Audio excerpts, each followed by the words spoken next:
তিন শ্রেণীর মানুষকে আল্লাহ পাক বিনা তওবায় মাফ করবেন না। কয় শ্রেণীর? তিন শ্রেণীর মানুষকে আল্লাহ তাবারক তাআলা তওবা ছাড়া যদি মারা যায় তো সে বিনা হিসাবে জাহান্নামে চলে যাবে। আরো আসতে বলেন, কয় শ্রেণীর? বিসমিল্লাহির রহমানির রহিম। يضاعف له العذاب يوم القيامة ويخلد فيه مهانا। আল্লাহ পাক রব্বুল আলামিন বলেন, কিয়ামতের দিন তাকে উপর্যুপরি শাস্তি দেওয়া হবে। যেই হিসাব নিকাশ নাই, যেই শাস্তির, এই শাস্তি তাকে দেওয়া হবে। সুবহানাল্লাহ, সুবহানাল্লাহ। আর এই শাস্তি যে দেওয়া হবে, এই শাস্তির কথা শুনে কি বলবো? নাউযু বিল্লাহ। কি বলবেন? আল্লাহু আকবার। আমার ভাইরা, শুধু শাস্তি নয়, এবং সেখানে এসে পড়ে থাকবে চিরকাল লাঞ্ছিত অবস্থায়। উপর্য বুঝেন তো কি অবস্থায়? ভোট অবস্থায়। আমার বন্ধুরা, আমার সম্মানিত বাজারেরা, রাস্তাঘাটের যে যেখানে রয়েছেন আমার যুবক বাজারেরা, পর্দার আড়ালের মা ও বোনেরা, আযাব তো শুনেছি। কেমন আযাব, দুনিয়ার আযাব এবং আখিরাতের আযাব কেমন হবে, এটা শোনার দরকার আছে না নাই? বাবারে, আমি বলছিলাম এখন তো আওয়াজ হইতেছে, ওয়াজ হইতেছে না। কারণ কি? নবী করিম সাল্লাল্লাহু আলাইহি ওয়াসাল্লাম বলেন, ও আমার উম্মতেরা, ও আমার সাহাবীরা, ভালো করে শুনে নাও। কিয়ামতের আলামত যখন হবে, তখন বক্তা ওয়াজ করবে নিজের কণ্ঠ বিক্রি করার জন্য, বয়ান করবে একটা, তার ভিতরে আমল থাকবে না। জোরে জোরে বলেন নাউযু বিল্লাহ। বাবারে, আজকে আমরা তো বিভিন্ন মাহফিলে যাই, বিভিন্ন আলেম ওলামার বয়ান শুনি, যে আলেমের ভিতরে 6টা গুণ না থাকবে বাজার। এই তারিখ চরমনের ময়দানে আমার শায়েখ রাহবারে কামেল মুর্শিদে জামান কুতুবুল আলম হযরত মাওলানা মরহুম সৈয়দ মোহাম্মদ ফজলুল করিম রহমতুল্লাহ আলাইহির কিতাব থেকে ঘটনা বয়ান করেছেন। ও দুনিয়ার ইমানদারেরা, ভালো করে শুনে নাও। কিয়ামতের ময়দানে কত বান্দা বিনা হিসাবে জাহান্নামে চলে যাইবে, কত নামাজি জাহান্নামে চলে যাইবে, আর কত রিকশাওয়ালা, ভ্যানওয়ালা, কত কৃষি মজুর বিনা হিসাবে মাওলার জান্নাতে চলিয়া যাইবে। জোরে জোরে বলেন আমিন। এ আমার ভাইরা, তারপরে আল্লাহ পাক রব্বুল আলামিন কি বলতেছেন? ইল্লা মান তাবা ওয়া আমানা ওয়া আমিলা আমালান সলিহান ফাউলাইকা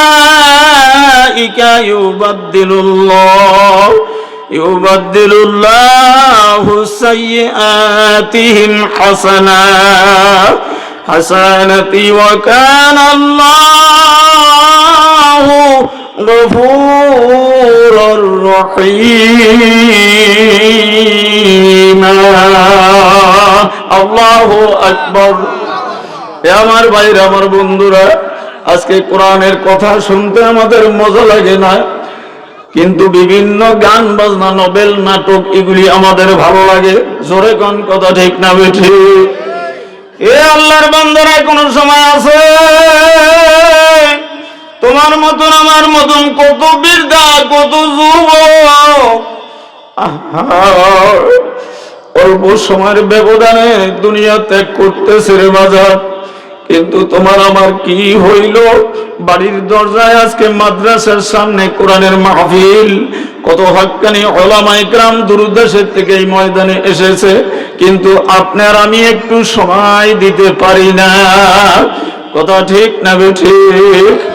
এই অল্প সময়ের ভিতরে আল্লাহু আকবার। আমার নবীজি বলেন, ও উম্মত, তুমি দুনিয়ার ঘর দরজা বন্ধ করিয়া যদি তোমার একমাত্র মালিকের কালাম, এই কালামের মহব্বতে কোরআনের মাদ্রাসায় এখানে যদি কোরআন সুন্নাহর আলোচনা শোনার জন্য আসতে পারো না, এই তো আসমান জমিনের মালিকের বাণী, এ তো দুনিয়ার কোনো আলোচনা না, এ তো কোনো দুনিয়ার রাজা বাদশার কথা না, দুনিয়ার কোনো মোমেন মুত্তাকির কথা না, কোনো আলেম ওলামার কথা না, এ কথা কার? জোরে বলে। আল্লাহ পাক রব্বুল আলামিন বলেন, ইন্না নাহনু নাযালনা যিকরা ওয়া ইন্না লাহু লাহাফিজুন। এই কোরআনকে যারা নিশ্চয়, যারা এই কোরআনকে হেফাজত করবে, কোরআনকে যারা ভালোবাসবে, আমি আল্লাহ তাদের হেফাজতের জিম্মা আমি নিয়ে গেলাম। কে নিছে? কে নিছে? আল্লাহ পাক নিয়েছে, আর কোনো চিন্তাও নাই, ভাবনাও নাই। আমি মনে করবো এই এলাকার ভিতরে যত মুসলমান আছো, এ আমার বাজারের আমার ভাইরা, হতে পারে তোমার আমার জীবনের শেষ মাহফিল। এবার শরৎ চরমনার ময়দানে 9 জন মানুষের জানাজার নামাজ পড়াইছি। আল্লাহ, 7 ইউনিয়ন থেকে এক ইউনিয়নের ভিতরে 27 জন আল্লাহর বান্দারা দুনিয়া ত্যাগ করেছে। বাবারে, এর ভিতরে 25 বছরের বান্দাও আছে। তোমার আমার কোন সময় জানি খবর হয়ে যাইবে। এ আল্লাহর পাগলেরা, আল্লাহর বান্দারা, ও মা, ও আমার বোনেরা, আমার ভাইয়েরা, ও স্কুল কলেজ ভার্সিটির আমার বন্ধুরা, তোমরা হবা আমার আখিরাতের ভাই। এর ভিতরে কোনো সন্দেহ নাই। যার ভিতরে মালিকের নূরের মহব্বত সিনার ভিতরে ঢুকাইতে পারবা, আমি মনে করব 2-1 মিনিটের ভিতরে যদি এই ময়দানে আসতে পারো, আমার মাওলার কোরআনের মহব্বত তোমার সিনার ভিতরে আমার মাওলা দান করে দিবে। জোরে বলেন, কথা ঠিক না বেঠিক? এবার আসেন, আল্লাহ পাক রব্বুল আলামিন বলেন, ও দুনিয়ার ঈমানদারেরা, সূরাতুল ফুরকানের ভিতরে আয়াতে কারিমা শুরুর আয়াতের ভিতরে 3টা কথা আল্লাহ বলেছেন। 3 জনের গুনাহ আল্লাহ মাফ করবে না। কয় জনের? 3 জন। জোরে বলেন। বাবারে, আপনি আমি তো কত 3টা নয় কত গুনাহ করছি, তার কোনো খবর নাই। আল্লাহ, আপনি আমাদের সকলকে মাফ করে দেন, আর জীবনে গুনাহ করব না। জোরে জোরে বলেন আমিন। এ ভাইরা, 1 নাম্বার হলো, তুমি যদি বিনা কারণে কোন জীব জানোয়ারকে হত্যা করো, কি কারণে? মানুষ তো দূরের কথা, কোন জীব জানোয়ার যদি তুমি বিনা কারণে হত্যা করো, শেষ করে দাও, খুন করে দাও, জবাই করে দাও, তুমি যদি তওবা ছাড়া মারা যাও, তুমি হইতে পারো বড় আলেম, হইতে পারো কুতুব, তুমি হইতে পারো যে কোন একজন দিনদার, না না, তোমার জন্য মাওলার জান্নাত নসিব হবে না। জোরে বলেন নাউযুবিল্লাহ। বাজানদের 2 নম্বরে, 1 নম্বরে কি? জোরে বলেন। 1 নম্বরে জীব জানোয়ার মানুষের ভিতরেও পড়ে। মানুষও তো একটা আল্লাহর সৃষ্টি জীব, কথা ঠিক না ঠিক? 1 নম্বরে কোন জীব জানোয়ার বিনা কারণে তুমি তাকে হত্যা করতে পারবে না। 2 নম্বরে আল্লাহ, তুমি বেবিচারিণী হতে পারবে না। তুমি যদি জিনা করো, বেবিচারিণী হয়ে যাও, বেবিচার হয়ে যাও, তাহলে তুমি যদি বিনা তওবায় মারা যাও, তোমার জন্য জাহান্নাম। চিল্লায়ে বলেন নাউযুবিল্লাহ। এ আমার ভাইরা, 3 নম্বরে, যদি তুমি মালিকের হুকুম বরবাদ করিয়া, যে আসমান জমিনের মালিক, তার সাথে তুমি যদি শিরিক করিয়া, অংশী স্থাপন করিয়া যদি তুমি কবরে যাও, বাড়ির পাশে যারা পড়শি থাকবে, ওই পড়শির সাথেও যদি তোমরা জিনা করো, ব্যভিচারী করো, আল্লাহু আকবার, আল্লাহ, তাহলে তোমরা তওবা ছাড়া যদি মারা যাও তোমাদের জন্য জান্নাত হবে না। জোরে বলেন নাউযুবিল্লাহ। বাবারে ভালো করে দিলের কান লাগাইয়া শোনো। আল্লামা আলাইহিস সমরকন্দি রাহমাতুল্লাহ আলাইহি ঘটনাটা উল্লেখ করে তামমিহুল গাফিলিন দ্বিতীয় খণ্ড, কিতাবের নাম দ্বিতীয় খণ্ডের ভিতরে তামমিহুল গাফিলিন দ্বিতীয় খণ্ডের ভিতরে এই ঘটনাটা উল্লেখ করছেন। আল্লাহ, এ আমার ভাইরা, তিন কারণে তিন শ্রেণীর গুনাহকে আল্লাহ ক্ষমা করবে না। মিশরের ভিতরে বড় এক জবরদস্ত ডাকাত, লাম্পট, জেনাকারী, কাপন চোরা, 1 বৎসর নয় 2 বৎসর নয়, একাধারে মিশরের গোরস্থানে 7 বছর পর্যন্ত কাফনের কাপড় চুরি করে বিক্রি করে। আমার বাজানেরা বলেন তো, কাফনের কাপড়ের কোন হকদার দুনিয়ার জমিনে আছে নাকি? একটু জোরে কর। বাবারে, মানুষ যখন ইন্তেকাল করে কোটি কোটি কোটি কোটি টাকার মালিক, সমস্ত কিছু ফেলাইয়া চলিয়া যায়, মাত্র মার্কিন 3খানা বা 5খানা কাপড় তার পরিধান করতে হয়। কথা ঠিক না বেঠে? এই হকদার কোন দুনিয়ার মানুষ নাই। কবরে যারা চলে যায় তাদের কাছে কেউ দাবি থাকতে পারে, কিন্তু কারো দাবি সে পূরণ করার ক্ষমতা রাখে না। ওই এলাকার ভিতরে ছিল 30 পারা কোরআনের হাফেজা, যুবতী, সরসী, সাধ্বী, সতী নারী। আল্লাহ, ঘটনাটা এই জন্য বলতেছি বাজান রে, দুনিয়ার জীবনে কত যে গুনাহ করলাম, কত যে অন্যায় করলাম, মনে মনে আশা করতে পারি না যে আমার গুনাহকে আল্লাহ মাফ করে দিবেন। এত অন্যায় করেছি। কথা ঠিক না ঠিক? মসজিদ যাই, মসজিদের নামাজে যখন দাঁড়াই, মনে মনে চিন্তা করি, আরে আমার নামাজ কি মালিকের দরবারে কবুল হবে? আমি যে অপরাধী, আমি যে পাপী। আমার আসমান জমিনের মালিক বলেন, আব্দুর রশিদ, আব্দুল করিম, আরেনা, জুবাইদা, তুমি গুনাহ করছো, তোমার গুনার থেকে আমার রহমত অনেক অনেক বড়। আল্লাহ, তুমি যতই গুনাহ করো, তুমি গুনাহ করতে ভালোবাসো। আমার নাম রহিম, আমার নাম রহমান, তুমি গুনাহ করতে ভালোবাসো। আমি আসমান জমিনের মালিক। গুনাহগার ব্যক্তি যখন ইস্তিগফার পাঠ করে, রব্বানা যালামনা আনফুসানা ওয়া ইল্লাম তাগফির লানা ওয়া তারহামনা লানাকুনান্না মিনাল খাসিরিন। মালিক গো, আমি নফসের সাথে জুলুম করেছি, ক্ষতিগ্রস্ত হয়েছি, আপনি আমাকে মাফ করে দেন, আর জীবনে গুনাহ করব না। আল্লাহ বলেন, আব্দুর রহিম, আব্দুল করিম, তুই যখন চোখের পানি সরিয়ে নাকে ডুবে তোর পানি আসে,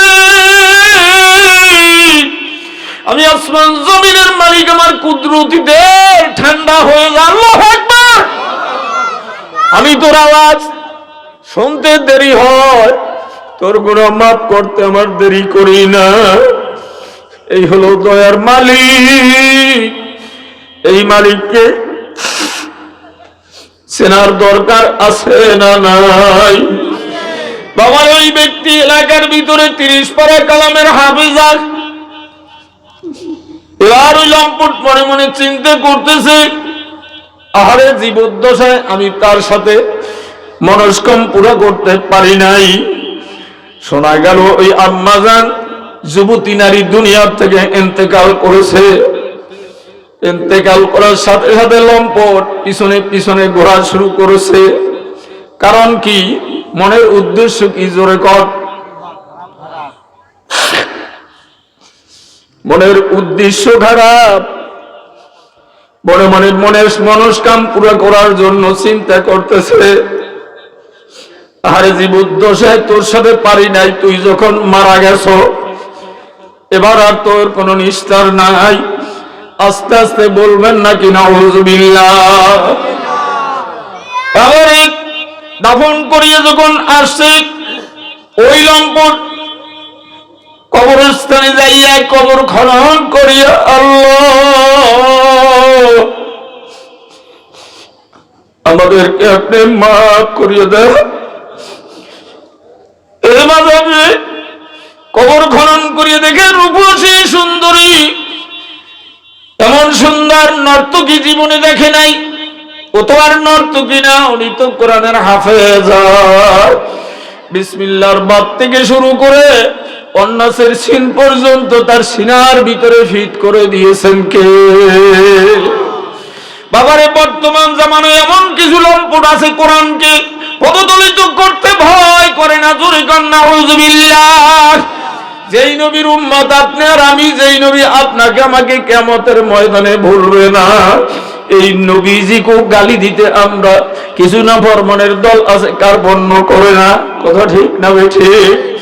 আল্লাহু আকবার। আল্লাহ ইমানদার আল্লাহর গোলাম। নবীজি বলেন, আমার উম্মত ও আমার সাহাবীরা, তোমার জানের থেকে যেই পর্যন্ত আমাকে বেশি মহব্বত করতে না পারবা এই পর্যন্ত আমার উম্মত হতে পারবা না, খাঁটি মুমিন হতে পারবা না। এ আমার বন্ধুরা, আমার ভাইরা, তোরে নবীকে কেমন মহব্বত করি। মাদ্রাসার সামনে ওয়াজ মাহফিল, আপনার আমি দোকানে বসে আছি, কথা ঠিক না ঠিক? আপনার আমি বাড়িতে বসে আছি, কোরআনের মহব্বত নাই।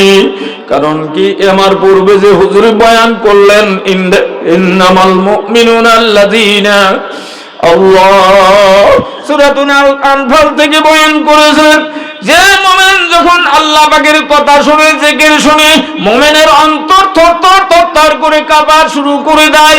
আজকে যতই বয়ান শুনে মুসলমানের ঈমান এত দুর্বল, মুসলমানের অন্তর বা কলব কাঁপে না। কথা ঠিক না বেশি? আল্লাহু আকবার। আল্লাহ ওই লম্পট যায় কবর খনন করা শুরু করছে।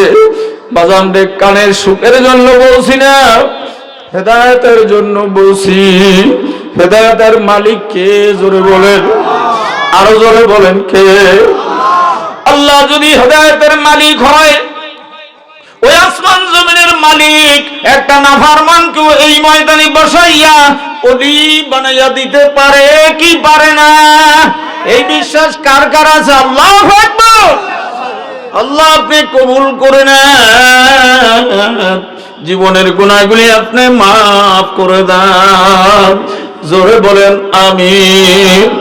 আল্লাহু আকবার। এবার ওই নাফরমান লম্পট যুবক কবর খনন করিয়া কাফনের কাপড় যখন খুলছে, প্রথম উদ্দেশ্য ছিল কাফনের কাপড় চুরি করা। কথা কয় না?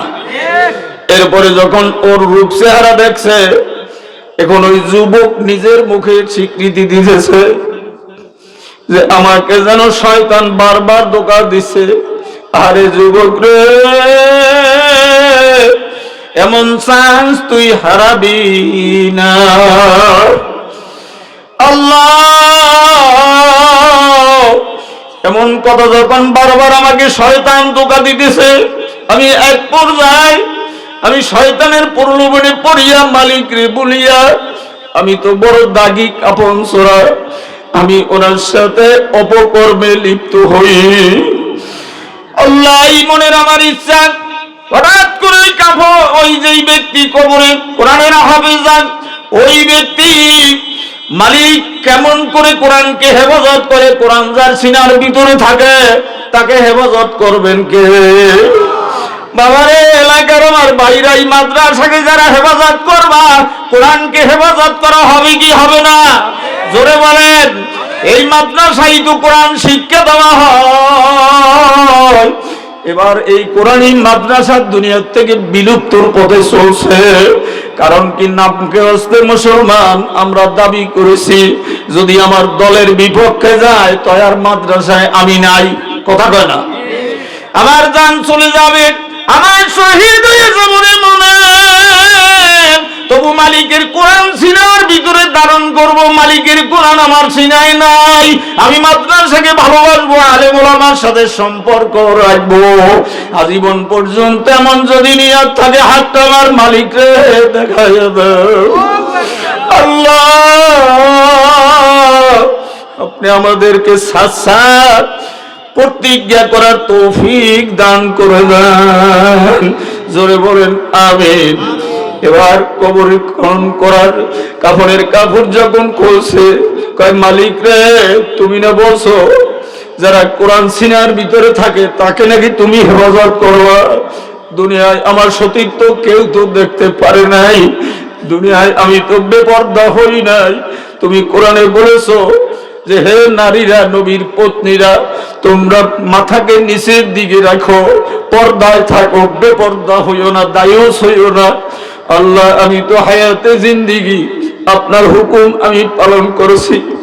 জীবদ্দশা আমার সতীর্থ কেউ নষ্ট করতে পারে না। মরণের পরে তুমি আমার বিয়ে যেতে করিও না।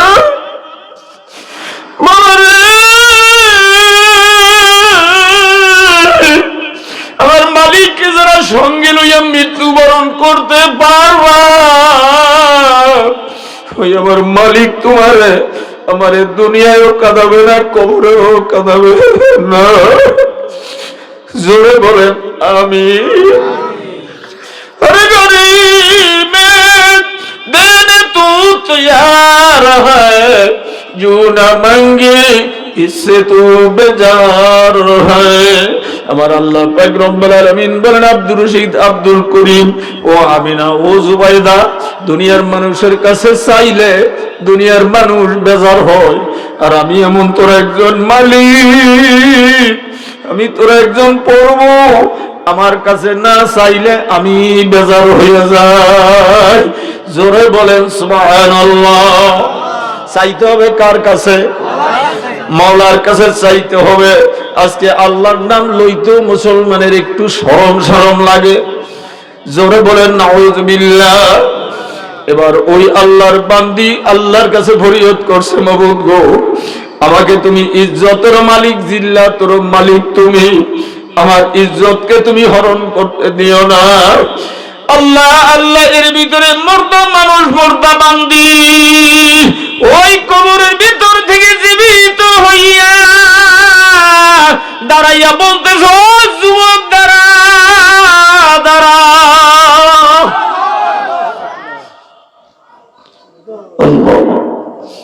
আমার ভাইরা, আমার বন্ধুরা, আল্লাহ যদি হেদায়েতের মালা কাউকে দান করে দেয়, আজকের প্রধান বক্তারও কোনো ক্ষমতা নাই, আমি আব্দুর রশিদ আমারও কোনো ক্ষমতা নাই। হেদায়েতের মালিককে জোরে বলো আল্লাহ। যখন ওই লোকটা ডাক দিছে, যুবক মনে মনে চিন্তা করে, আহারে 7 বছর পর্যন্ত মিশরের গোরস্থানে আমি কাফনের কাপড় চুরি করলাম, একদিনও তো আমারে কোনো কবরের থেকে আমাকে জীবিত হইয়া ডাক দিল না। আজকে যখন আমারে ডাক দিছে, নিশ্চয় মানুষ মারা গেলে কবরের ভিতরে আমার মাওলা জীবিত বানাইয়া জিজ্ঞাসা করতে পারবে। ওয়াসাওয়াউন আলাইহিম আআনজারতাহুম আম লাম তুনজিরহুম লা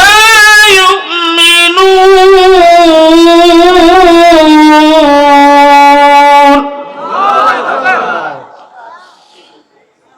إنما تنذر من اتبع الذكر وخشي الرحمن بالغيب فبشره بمغفرة وأجر كريم إنا نحن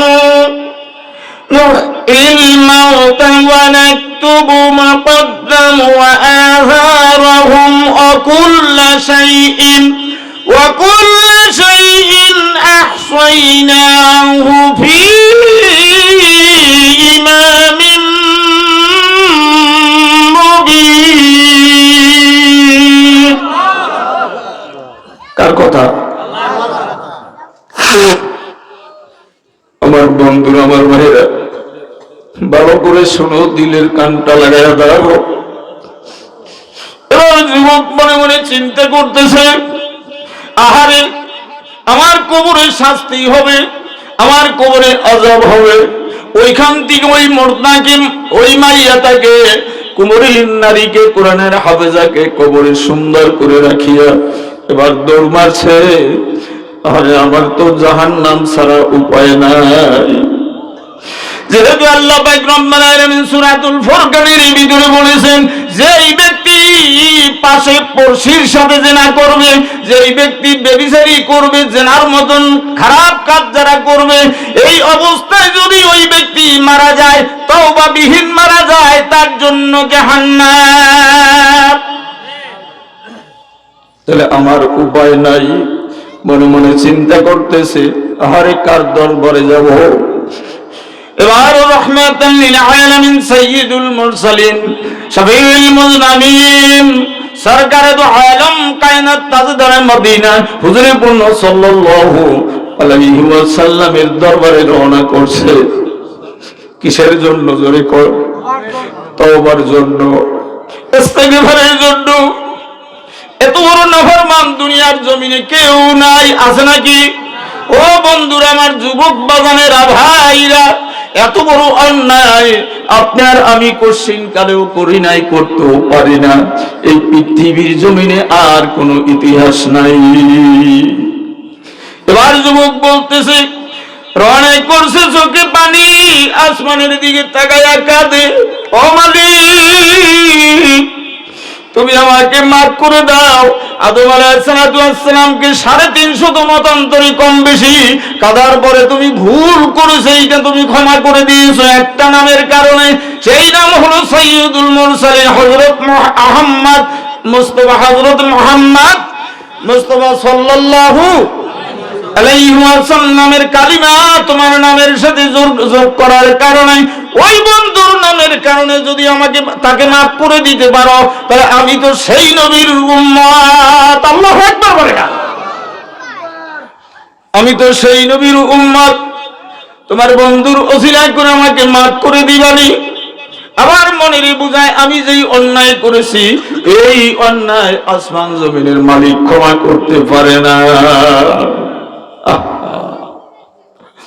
আপনাদের কি ধারণা করতে পারে কিনা আমার বাজারের আমার ভাইরা কারণ হলো কি কারণ তো এই মাদ্রাসা কথা ঠিক না বেঠিক কারণ হলো কি পবিত্র কোরআন হেফাজত করবে কে একজন নয় হাফেজাকে হেফাজত করেছে এবার দেখেন ওর সাথে যার টাচ লাগছে সংস্রাব হয়েছে সোহবাত লাগছে তাকেও আল্লাহ মাফ করে দিয়েছে কিসের কারণে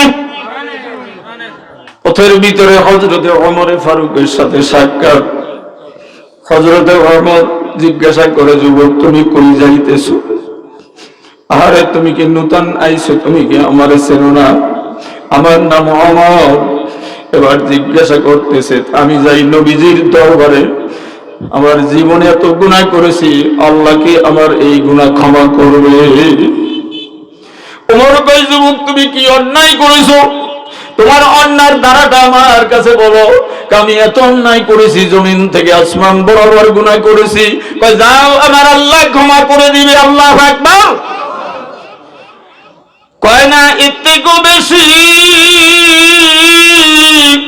আমিরুল মুমিনিন খলিফাতুল মুসলিমিন এর থেকেও বেশি আমি অন্যায় করেছি এই অন্যায় আবার আল্লাহ মাফ করতে পারে না কয় তুমি প্রথম আসমান মোটা হলো 550 বছরের রাস্তা দুনিয়ার হলো 1000 বছর আখিরাতের হলো একদিন এই 535 বছরের রাস্তা পরিমাণ যদি তুমি গুনাহ করো, শুধু তাই না, সিদরাতুল মুনতাহা থেকে মাওলার আরশ কুয়াল্লা, আরশ মুআল্লা কোটি কোটি কোটি কোটি বছরের দূরত্ব, এর থেকে এই পরিমাণও যদি গুনাহ করো, তাই না, তার থেকে আমার আসমান জমিনের মালিকের যে আরশ মুআল্লা কত বড় কত বড়, এটাকে এই দুনিয়ার কোনো মানুষ জানে না। এর থেকে বড় গুনাহ যদি তুমি করে থাকো, ও যুবক, আসমান জমিনের মালিকের রহমান নামের থেকে বড় গুনাহ করো নাই। যুবক ঠান্ডা হচ্ছে না, যুবক বলতেছে এত বড় গুনাহ আমার আল্লাহ মাফ করতে পারে না। শেষবারে ওমর ফারুক বলতেছে, হারে যুবক, একটা গুনার জন্য এত কাঁদে। আর আমি ওমর রহমাতুল লিল আলামিনের কল্যাণের জন্য উন্মুক্ত তরবারি নিয়ে আমি রওনা করেছিলাম, তাহলে আমার গুনাহ বুঝি আমার মাওলাই মাফ করবে না? ওমর কান্দে, যুবক কাঁদতেছে। এক পর্যায়ে নবীজির দরবারে গেছে, যখন পেশ করলেন, সব ঘটনা বললেন,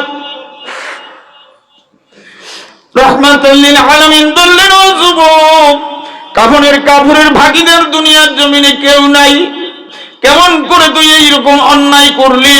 ও যুবক, তোর থেকে তো খারাপ পৃথিবীর জমিনে নাই, যা যা, আমার দরবার থেকে তুই দূরে সরিয়ে যা। বলেন তো মজার আবার, যে রহমাতুল লিল আলামিন কিয়ামতের ময়দানে আপনাকে আমাকে সুপারিশ করবে, এই নবীজি যদি আপনাকে আমাকে তাড়াইয়া দেয়, তাহলে আপনার আমার কোন জান্নাতের আশা আছে নাকি? কোন আশা নাই। যুবক কাঁদতেছে, কাঁদতে কাঁদতে পাহাড়ের নিকটে যাইয়া চোখের পানি ফেলাইয়া কান্দে। আদর রিয়ামা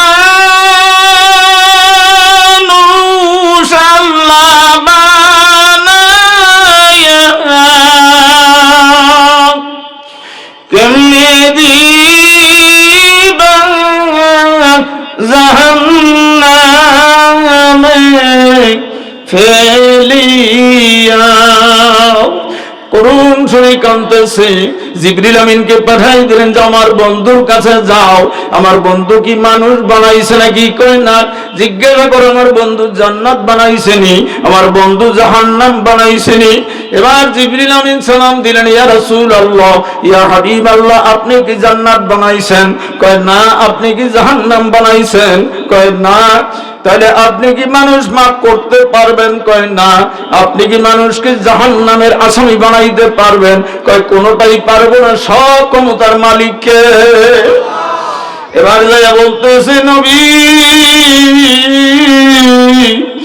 আমার আল্লাহ বলে দিয়েছেন, ওই যুবক পাহাড়ের সাথে কাঁদতে কাঁদতে মাথা ঠেকাইয়া যুবকের চোখের পানি বাইয়া যাইতে যাইতে নহর জারি করে দিয়েছে। আমার আল্লাহ সহ্য করতে পারে না, আপনাকে বলছে তাড়াতাড়ি যাইয়া যুবককে আমার হুকুম জানাইয়া দেন, আমি ওই যুবককে চিরজীবনের গুনাহ আমি মাফ করে দিয়েছি। আল্লাহ। এই জন্য আমার ভাইরা বন্ধুরা, যতই অন্যায় করেছি আল্লাহ পাক যদি ক্ষমা করে তা কিছুই লাগে না, কথা ঠিক না বেঠিক? এই জন্য আমরা আজকে ইস্তিগফার পাঠ করব, আর জীবনে গুনাহ করব না। গুনাহ ক্ষমার একটা মাস আসছে, মাহে রমজানুল মুবারক মাস। আমার বন্ধুরা, আমার ভাইরা নসিহত করে গেছেন, এই জন্য আমি ওদিকে নসিহত করলাম না। তাহলে কোরআন যারা হেফাজত করবে, তাকে হেফাজত করবে কে? আল্লাহ।